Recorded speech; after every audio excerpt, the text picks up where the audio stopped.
Good. Now, let me ask you a serious question. Are you okay with how we are taking our breaks, how we are working with our sessions, taking the break, absorbing, going back in the sessions? Are you all right with that?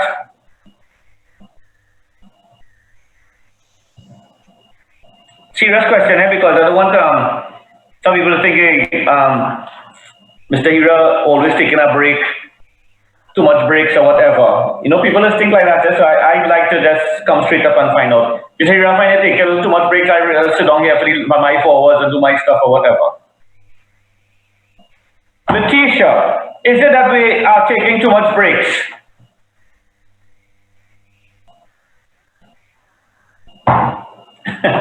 Let me explain you all something. Let me explain something before we have to do this power politics and conflict thing. How many of you have ever been in a gas station and you see a guy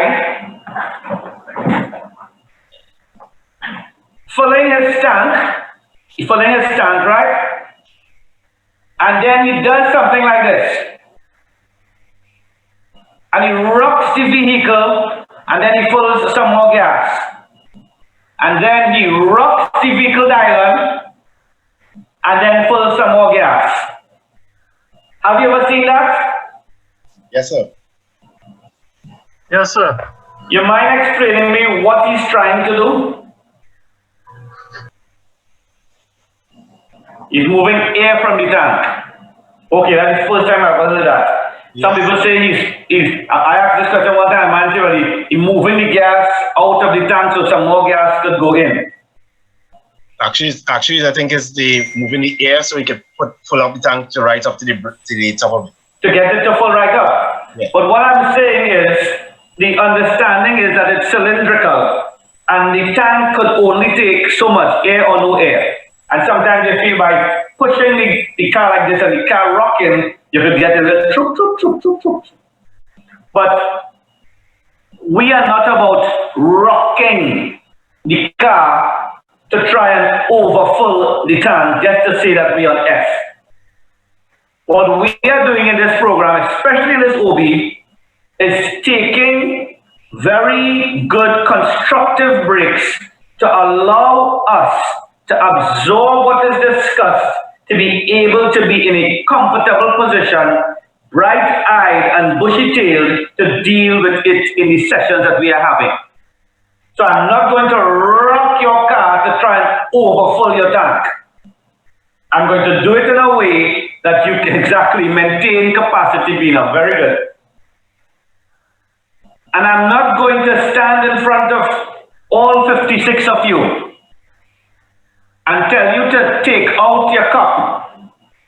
And I will stand with a bucket and throw, and you have to catch. Who catch? Who in catch? That's up to you.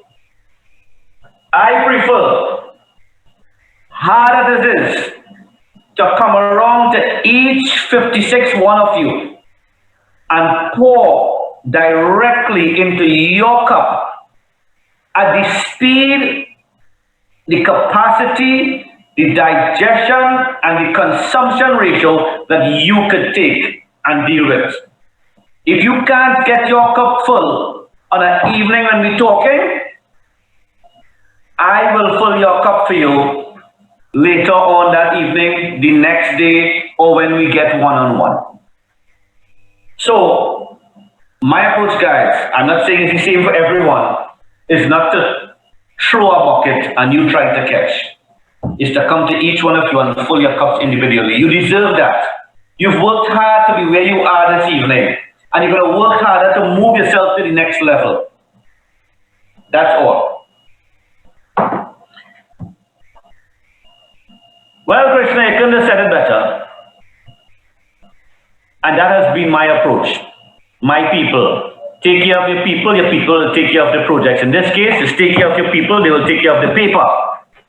Good, guys. So, having gotten that out of the way, we want to talk about power, politics, and conflict in an organization. We are studying OB. So why would we need to know as OB practitioners about power in an organization, politics, organizational politics, and the conflict zones in an organization? We're in discussion stage. Why is power, politics, and conflict important to organizational behavior? Let me hear some thoughts.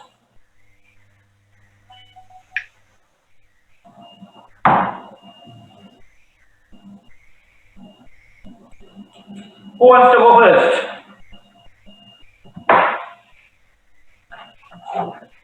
Why is this important?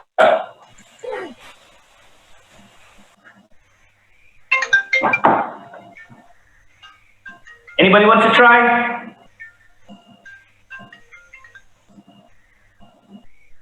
Hold on, sir.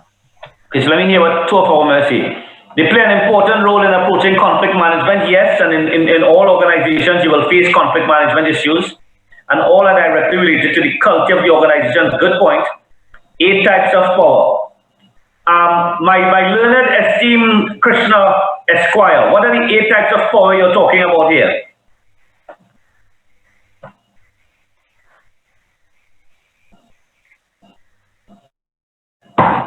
You guys can hear me? Say again? You have legitimate power, Yeah. right? Which is power that is like the power for manager and executive or the owner of the organization. Right, executive, yes. You have information power, which is whoever has the knowledge has the power. Right? You find that with ICT and IT people, they have the password, they have knowledge of how the thing working, so they feel they have the power, yes. Right? You have expert power, right? For people who Skill sets and qualifications. You have power that has been given to people, so someone tasks you with the power to do something, so that's reward power. Right. You have coercive power for people who have influence over people, right? Or you could even be, if a leader threatens someone by punishment, that is coercive power. Correct. Then you have referent power, like it's not what you know, it's who you know.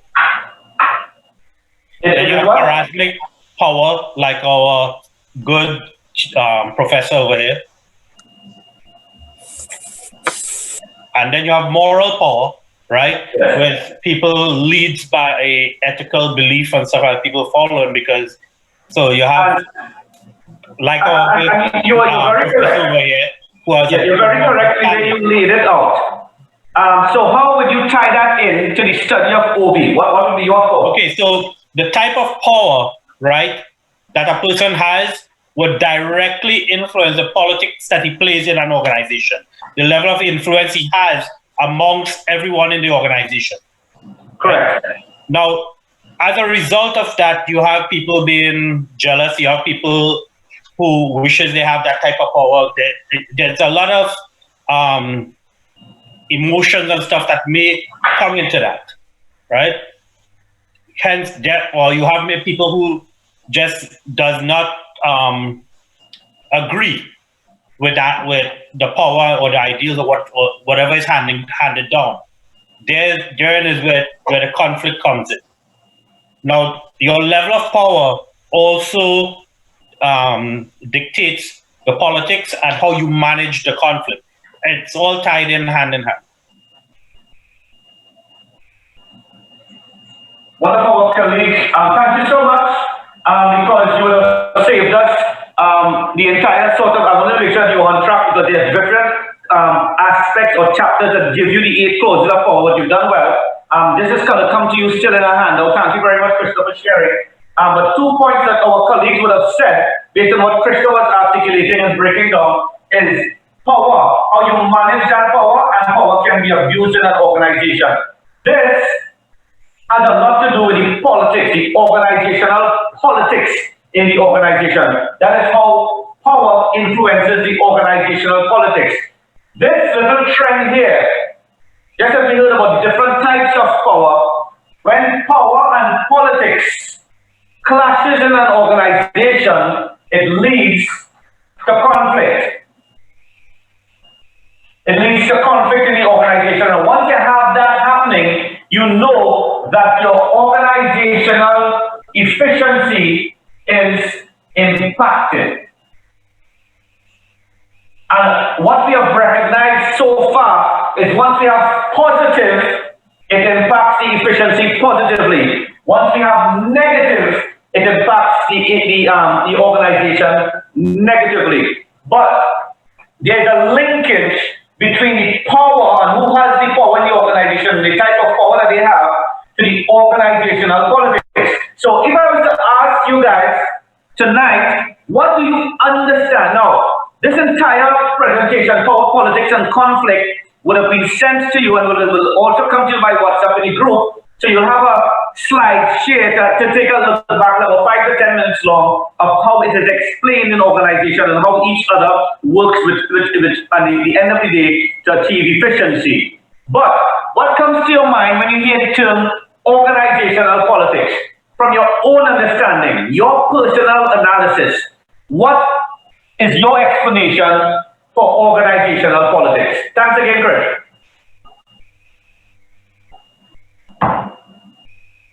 What comes to your mind? You hear the term organizational politics.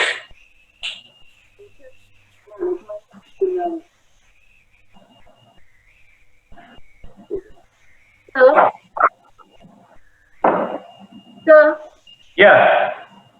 Relationship or interactions or communication. Come a little closer, Dinah. Communications between management and unions. Right, the communication between management and Unions. Okay, so Dinah said all politics is communication between management and IR and industrial relations. So you're correct. All politics has a lot to do with the communications in the organization. So we're going to build some points here. Behavior that others perceive are as self-service tactics for personal gain at the expense of others and possibly organization. Very well put, Ria. So how will we put that as one of the attributes of all politics? You said it's communication. How will we put that? We'll put that as selfish, a strong word, a word that we probably wouldn't see in business and in the concept of what we're studying. But some org politics exhibit selfishness. There's a certain amount of selfishness. It's about I, it's about me. It's not about the department or the people. The organizational politics is about, preservation of self only. They're not for the team. All right, and that is a type of organizational politics that you see coming out sometimes. Organizational politics also has to deal with leadership decisions. Is it, for instance, that decisions are made by a round table of heads of department meetings, which, when we look at it, each heads of departments, when they meet, is 15 people. Is it out of that 15 people, there is a strategic team, that is really a core 6 out of the 15 that makes some of the very core decisions, the strategic decisions of the organization?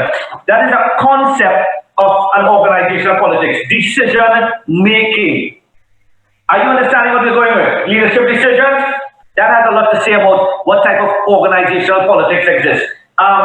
We wouldn't go too deep into it. Okay, so ignorance, perception of inequity, yes, nepotism, all of those things contribute towards organizational politics. Let's take some more words that we have coming up here. Nepotism. Not ignorance so much, but arrogance. Arrogance in how it is led, how decisions are made. It identifies the politics in the organization. And there's a key one here that talks about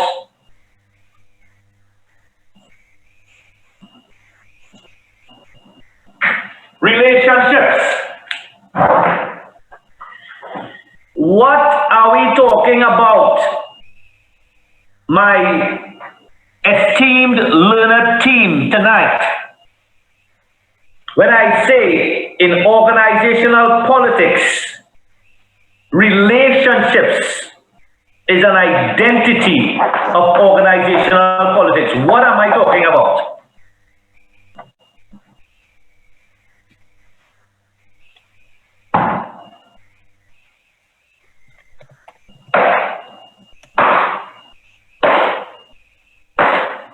Who wants to try? What do I mean? Patricia, what do I mean? Relationships.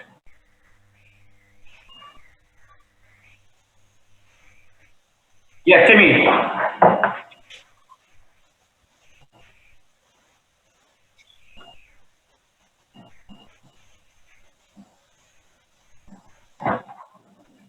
Right. Type of people you're associated with. It has a linkage to group dynamics. Remember when we did group dynamics the other day? The groups that are working, the steering committees, that is the relationships. No.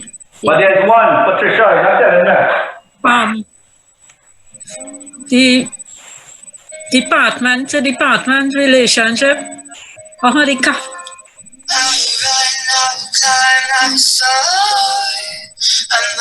Patricia, Call me back, please. guys, You have to call me back in class. what is that word? A question now.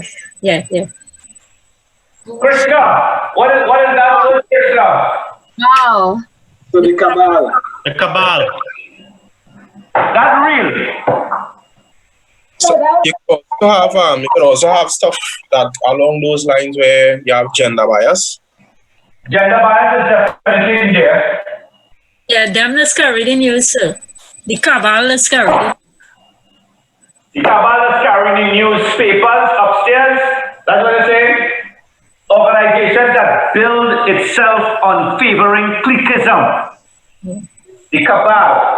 Outside of the 15-member heads of department and the 6-member strategic team, we are here to talk the reality because you are going to dive neck deep into organizations. One day, you had to change the thing. You might be given the promotion, you had to change up the thing, and you have to change the organizational politics. Right now, I'm not saying that you do, but right now, you may be facing this red, Yep. not the group dynamics and the strat team and the decision-making 15-member heads of department that's supposed to run the thing, The org politics is run by the C and the C. Right or wrong? Right. You're missing the also the relationship or perceived relationship of subordinates and superiors, where they, for example, they go out drinking on a Friday night, and as a result, they think that they have revert power, meaning because they know the boss, they are the boss.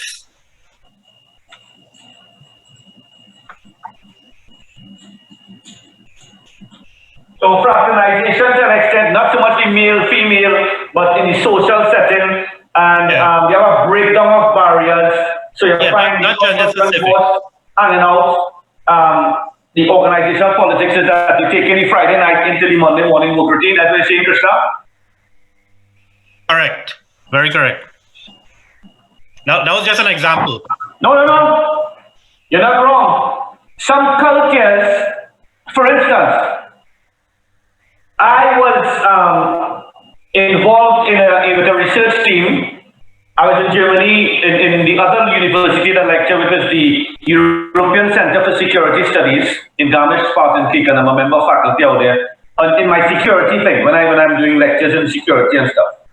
I'm part of a research team that was dealing with pseudo groups and counterterrorism in some of the key areas in the Middle East. And the head professor came in to all of us and said, okay guys, we all, gave kind of motivational talk, leave the ego at the door kind of stuff on a first name basis. Fellas, I ain't talking too long. I talking about a head of the European Center for Security Studies of a faculty, and he said, we are on a first name basis. You feel Commander Hira ending up somewhere in the dining area or in some function and saying, hey Tom, that thing we're doing there on terrorism. That is not what he's saying, But what Krishna is saying is that the Johnnies and the Sues and the Susans and the Harolds will take a drinking glass scenario from Saturday night and feel they could extend that into Monday morning. And many leaders don't know how to cut it and even encourage that, and find themselves in embarrassing positions in the hallway, in an office setting, or in a meeting. Because it's still Friday night as far as they're concerned. I totally damaged. I know what he tell us there, What he tell us on that table was, guys, don't be restricted by rank and skill set and qualifications and whatever. Let's all work as a team on a first name basis in this room, on this table. That's what he's saying.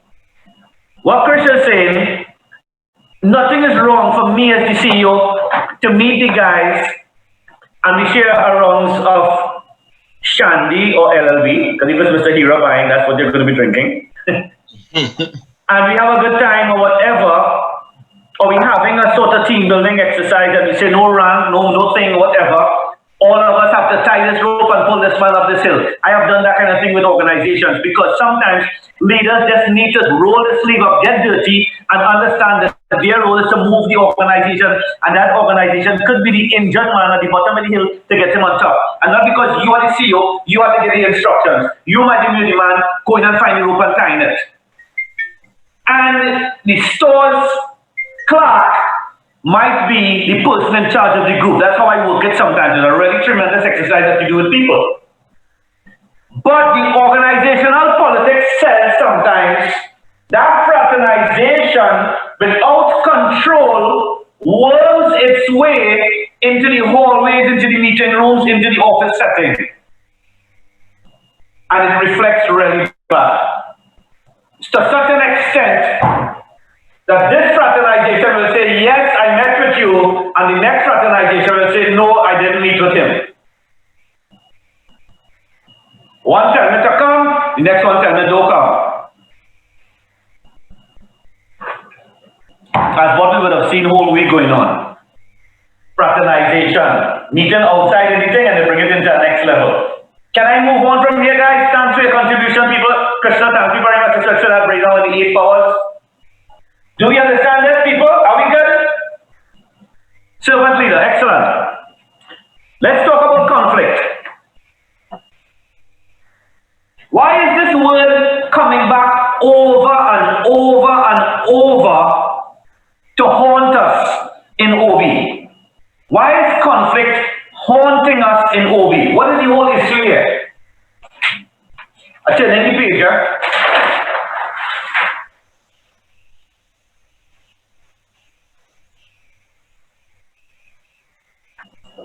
Who said that? Who said it? T. Conflict. What he said reduces efficiency. Okay, good. So T says conflict reduces efficiency. Conflict reduces efficiency. Great point. I like it. It's very standard. It's very operational. Let's get people centered a little bit. Conflict, what does that do? What does that do? Hi. Conflict. Hello. Okay? This is Ayana. My take on it Yes, is Dr. Yana. my take on it is that wherever you have people, because of the different personalities, you'll have conflict, and that's probably why it's following us around in discourse. Well, yes and no, Yana, because where you have people, you have different personalities, but where you have good leadership, we are able to work with those personalities towards productivity. Very good point there, Danielle. Correct. All my married people in the house, raise your hand. All the married people. Let me see. Let me see how much are we in this thing together. No hands here raised. I have 56 single people in the group. Right? No hands here raised. So, right, see some hands raised. All the married people. Yeah, listen. So, I live Santa Rosa. Okay, guys, I get it. I live Santa Rosa, Rima. I am Mrs. H. A little conflict. Sometimes the most stupidest of things, We've been married, we've been around with things, guys. The most stupid of things end up in a conflict 2 minutes before you go in the car. We going Port of Spain. There is a little clash because happily married couples must have conflict. What happens to that drive from Santa Rosa to Port of Spain? Anybody?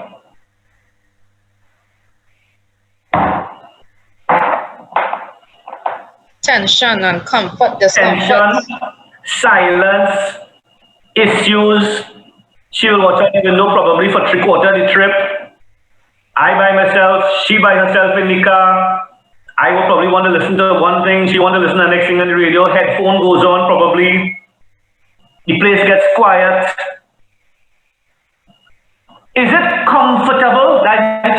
Is it comfortable?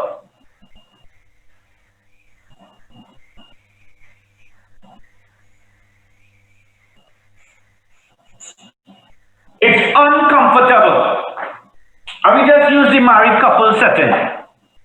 Taking it into the organization, conflict brings a certain amount of negative energy, a situation going on with this one from that department and that one down there from that division. Something happened. You heard about it, sir? I had to give you the whole score this morning. So happened in the car park. What happened after this document? Somebody was moving, trying to get something for their staff, and they have a little clash and a situation or whatever.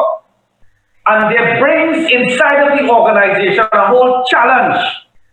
If the leadership hasn't been proactive into dealing with some of that, the organizational politics and all of the power corridors that Krishna took his time to explain us is affected. The thing has a kind of domino effect. The all politics is affected, the power is affected because there's a conflict. And if that is not properly massaged and dealt with, conflict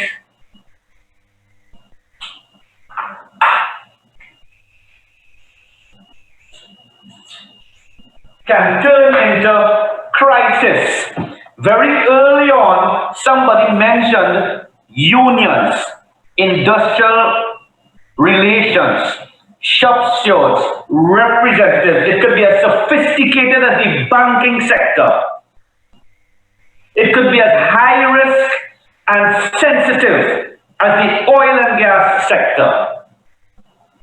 It could be so security classified, it could be the police service, or the prisons, or the fire services. Conflict can lead to crisis that can affect the leadership. I want to let you all walk with me outside of the theory and the literature here. We're into the reality of what is taking place in the organization. The theory and the literature has already come to you as a handout. We are talking of what you're facing with on a daily basis. What is expected of you as the leader when the flags start going up with these issues? That is the question you want to ask. When you start picking up those vibes, when the ventilation in the organization starts to blow a different kind of breeze that is conflict related based on the politics of the organization or where the power has been affected, leading towards crisis. You have been called in, you're the OB practitioner. Where and how do I start to deal with this? What are your first steps? What should be done?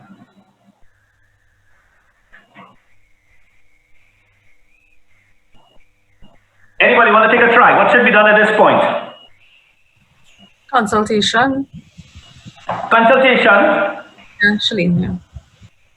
So you want to use your advice. So somebody says consultation. There must be good communication, and it must be confidentiality.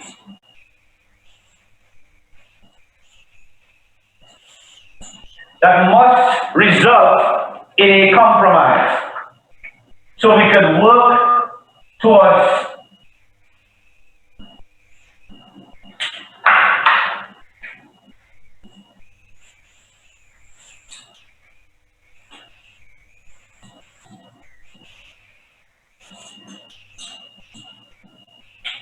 if you forget anything tonight, do not forget the theory of the 5 C's to address the issues of, this is not bringing in a mediator, dealing with conflict resolution, organizing the EAP to deal with it. This is you closing the door and having a face-to-face with the CEO, the board of directors of the same strat team on the table to let them know, you, remember you're the OB practitioner, guys, at the end of the day, you're being consulted for a check to bring solution to the organizational platform. You have to inform them, I'm aware of the conflict that led to the crisis, you have to apply the 5 C's. There needs to be some consultation, there needs to be good communication on the basis of confidentiality that can lead to a compromise and bring this matter to closure. And there are steps that can be taken where you, this here wouldn't be found. This here, guys, won't be found in any literature book, in any Mullins or Weber or Euclid or Lewin, Hanley and all those guys. Don't find it. This is Commander Hira presenting to his core personal people the 5C theory that I would have created and designed over the years when called in for consultancy to treat with the issue of the conflict, because the leader don't ever wants to get his hand in it. Most of the time, he wants to outsource some kind of support. And there are people who talk about conflict resolution and mediators and things and come in and they do a whole set of stuff and a whole set of talking and help you to blow up a balloon and float it around the room and put it with a pin and get rid of the closure and a whole set of psychological stuff, and then 2 weeks after, conflict come back again. Because they didn't deal with the root cause, Patricia. They didn't deal with the root cause, Diana. This helps you to get into the thing and to deal with it. So remember the theory of the 5 C's. This is something we could always talk on the side, even if you're more interested in it and how you could use it in your organization. But it's why I presented it tonight, and you helped bring it across the floor, was to understand that in organizations there will be power, you will have politics, and they will always lead to conflict. And you have to be able to address that. You have to be able to deal with that, because that encapsulated into one big wrong circle becomes a weight on your shoulder when it starts to affect your organizational efficiency, when it starts to affect your organizational performance. Any questions, guys?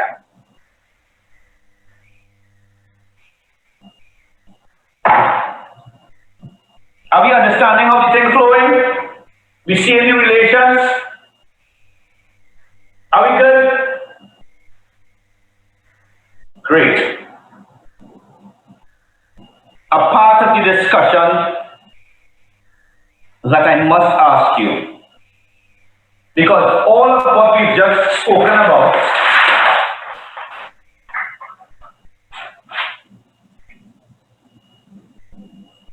under the OB banner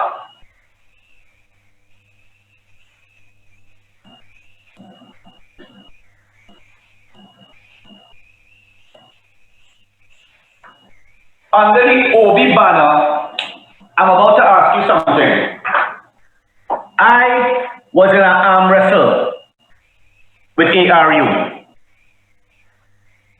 for about 2 years straight, informing them on an issue through the directorate with SAMS and everybody and things, of the importance, the impact, what I'll call the feedback, the challenge sometimes that external national politics has on organizational politics. Many discussions were held to the point of, from their response and from other learned people response, that there's no linkage. National politics is national politics. Organizational politics is organizational politics. The theorists say so and whatever. And I say, yes, I understand what the theorist says. In his big, nice book, he says that. We understand organizational politics, all the draft, even all the power, the 98 powers and things that Krishna talked about. Let's turn the page, guys. Let's get real. Your organization has to, and we're having the discussion, we're having a dispute, we're having a dialogue, but good, sensible discussion to bring them to a point of acceptance. I'm saying external national politics will affect and impact on organizational politics. There was a sense of no, that don't happen. Your organization and its politics, all the little things you talk about, the conflicts and the cabal and things, that is one thing. National politics can influence that. Then I say one word. Look what I say, guys.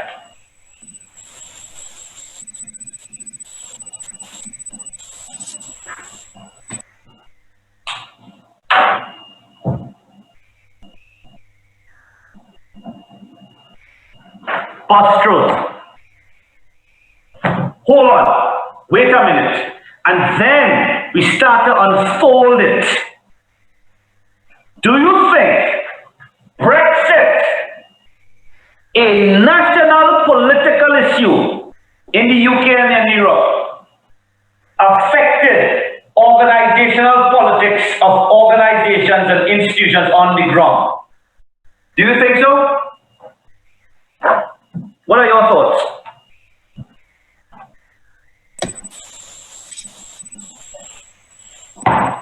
There was agreement, there was disagreement, there was yeses and there was no's. There was, I didn't think about it. Now that it's happening this way, what is going to happen to us in the future? Investments, things are to shut down, things are to close down, trade, the whole set of issues. Are you understand what I'm saying, guys? There is a linkage and an effect and an impact. All of us, friends, right? We agree? We are friends. We go on by Kurt, we up in Tobago, we having our C&D and our LLB, and we having a good evening.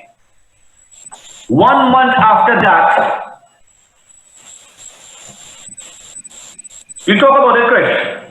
1 month after that, national politics start to happen on the ground in Trinidad. We are all working as one team in our organization. The true thing is, we're not supposed to let what's happening on the outside there and on the campaign trail affect us in our organization. So some organizations have SOPs where you can't come in with any printed t-shirts and you can't be talking that inside of the here, we are focused on our thing and whatever, right guys? But we're dealing with a beast. And the beast is called social media.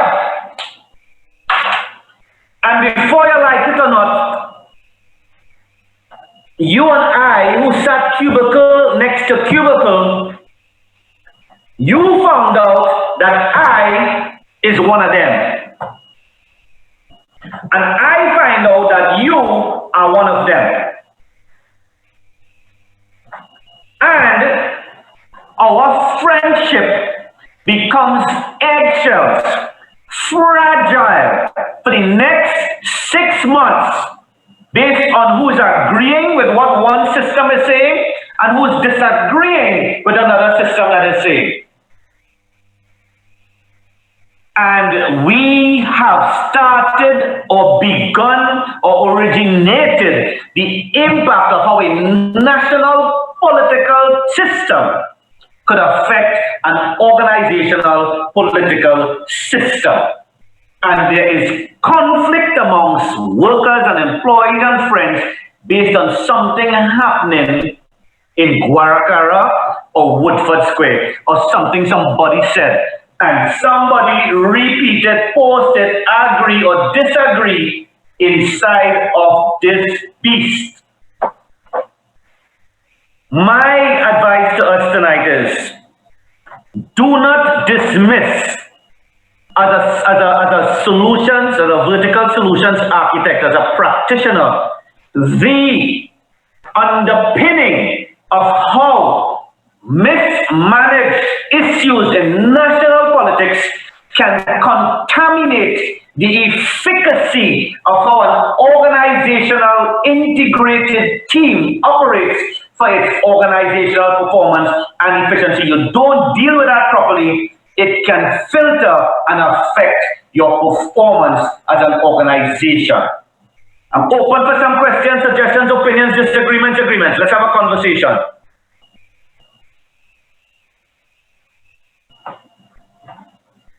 That's critical, that is real. My daughter works at a certain company, they can't have even the water from the competitor. You're very correct. That's a part of organizational politics. You've got the competitor and right? Because we are entering into that season. We are entering into that period where we have to safeguard the integrity and the image and, most importantly, the organizational politics of our organization. We have to guard that against the influence of national politics. Keep that at bay. It is almost impossible, but you have to keep it at bay. And from a UK perspective, it took some eye-openers to recognize that, wait a minute, there is a transparent linkage that if the valve turns up, your organizational performance can be affected based on something mismanaged from the national political arena. So are you with me? So would you consider the Huawei issue as something, the Huawei issue as part of the, as the politics that influence the organization? Well, it influenced other organizations within the UK. Yes. The the whole issue about the Huawei thing and the sensitivity to the security breaches and the backdoor and all of that. That's what you're talking about, Patricia? Yeah. Yeah, not only the UK, but the US also. To a great extent, everybody know about Harris Communications? You ever heard about Harris Communications, the dominating platform for telecommunications in the US and even in the Caribbean region? That would have been the center of the pushback against the Huawei invasion and the Chinese telecoms giants. What's the name of the company? Say again? What's the name of the company? Harris Communications, Chris. Harris Communications? Yeah, Harris. I'll look into it. That's my field. So I have two examples here. Would be how do we look at it when politics play in the disbanding of a board of an organization, and one when politics or when governments look at a particular organization and have a perception that there's too much of one gender or race and probably propagate that in the social media space. Yeah, but who's speaking? This is Dario. Who, Mario? Dario. Oh, D. Yeah, DJ, listen. you just highlighted aspects of how the external will affect the organizational, because some people would think that would only be involved in a state agency or a national company, of a ministry or something, or related to. But external politics can have an influence in the corporate system, where, for instance, somebody who might have been considered a member of another political entity or former is prevented based on a phone call from even pursuing or being considered for employment based on how that organization has linked itself with the present political administration. So you're very, very correct. And it may be even voiced, as you said, ventilated in social media, or quietly you find like nothing is happening regarding this whole thing. I thought that, I was supposed to have gotten the contract, you find it is put on a pause, you're not hearing from them. These are things that happen. So there, you're hitting it on the head, Bina. Politics affect contract renewal or tendering. Yes, it does. So these are some of the strong points that light up the room. And that is why it is important for us as OB practitioners to know some of the parameters of power, politics, and conflict. On the next page, we did all the nice stuff on this side. This here is the nasty part of it. And not nasty in degraded, but it's nasty in the decaying. It is sweet smell of decay, where the national politics sometimes, regardless of what side of the spectrum, affects organizations, politics, and decision making, and most of the times leads to conflict. I mean, my brother was fired from a former company because I managed the competition. Well, you see? Toxic, yes, Bina, you're correct. From a national perspective, yeah. If you choose one side in a political arena, right, your entire organization and all the members of the organization immediately become targets from the opposing political organization.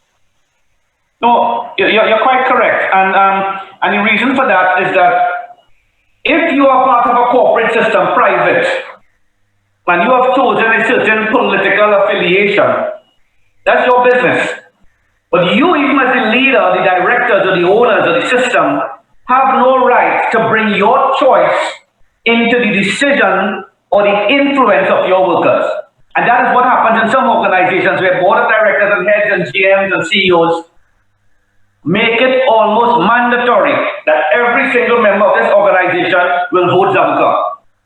And if you don't vote Zabuka, your job could be on the line. Some people come out and actually say that, And that is evidence where external politics has contaminated the influence of organizational politics to almost dictate the pace and hold you at ransom regarding your job, your contract, the full works has been rightfully said. Yes, go ahead. A couple of years ago, the South African cricket team, the government had imposed, I think it's South Africa or Zimbabwe, one of the cricketing countries. The government had imposed on them, make it compulsory that they were supposed to pick a certain amount of, I could freely say, blacks into the team. Colored players, was both Zimbabwe and South Africa. Yeah, not necessarily based on their ability and so on. Balance. Yeah, but that is politics, right? Oh, definitely. And they were using that whole, some people like to play the race card. It was to appear internationally balanced. I don't want to know if you player could play or you can't play. Let's make sure you have 3 blacks on the team. Yeah. Straight out like that. Some football teams in the UK and in Europe have actually made that they must have some other African players or anything. They've gone that way. So that is an aspect of external politics. What is the reality, guys? It brings us to a close of this whole discussion, and this raises the ants a little bit, because it is telling you the fragility, it is telling you how poisonous the environment is, depending on the season. We live in seasons, I like to say that. We live in seasons. And we're coming into a kind of season in Trinidad and Tobago where what we are discussing here tonight, we might be even seeing it playing off in front of our eyes in about a month or 2 months' time. And you know what you're going to say, we talk that and then we talk that and look what is happening here. Because we are being already prepared for decision making proactively down the road, part of our whole training and expectations as an MBA are. So, without saying further, of course I'm going to send you all of these slides just to jog your memory a little bit. The power of politics and conflict presentation would have already come to you as a backup. And we are going to go straight. It's 8:26 now. We have 4 minutes. 4 minutos. 4 minutes. At 8:30 promptly, we're going back into framework, run for the last half hour, and discuss the framework of the assignment. Are we good? Good. 4 minutes, then we go back to assignment. Look out for the chat saying we're ready to go. Look out for the voice to recommence.